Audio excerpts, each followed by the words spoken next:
డబ్బు ఉంటే వస్తారు, డబ్బు ఉన్న వాళ్ళే చెడ్డవాళ్ళు, డబ్బు లేని వాళ్ళు మంచివాళ్ళు అనే శాస్త్రం ఎక్కడ లేదు. ఈ దురలవాట్లు అనేవి డబ్బు ఉన్నా లేకపోయినా అవుతుంది. సో ఈ అలవాటుని అరికడతాం ఎట్లా అనేది మనం ముందు ఆలోచిస్తాం. అంటే ఈ డబ్బుని దానికి లింక్ చేయకూడదు ఫస్ట్. అవును. దురలవాటుకి డబ్బుకి లింక్ చేయకూడదు. వ్యసనం అనేది డబ్బుతో రాదు, వ్యసనం నేచర్తో వస్తుంది.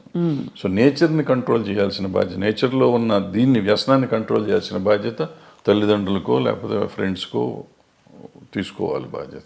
ప్లస్ మనం పర్సనల్గా పెరుగుతున్న కొద్దీ చేసుకోవాలి. అదేనో మీరు చెప్పినట్టు ఏదో అదేది అందం కోసం మనం ఈ తీసుకుంటారు అనేది నాకు కరెక్ట్ కాదు. కాదు. అంటే స్టెరాయిడ్స్ చేస్తారు, కండలు కనపడటం కోసం స్టెరాయిడ్స్ తీసుకుంటారు అంటారు. అది కూడా ఎఫెక్ట్ చేస్తుంది. అది కరెక్ట్ కాదు, తీసుకోవటం కరెక్ట్ కాదు.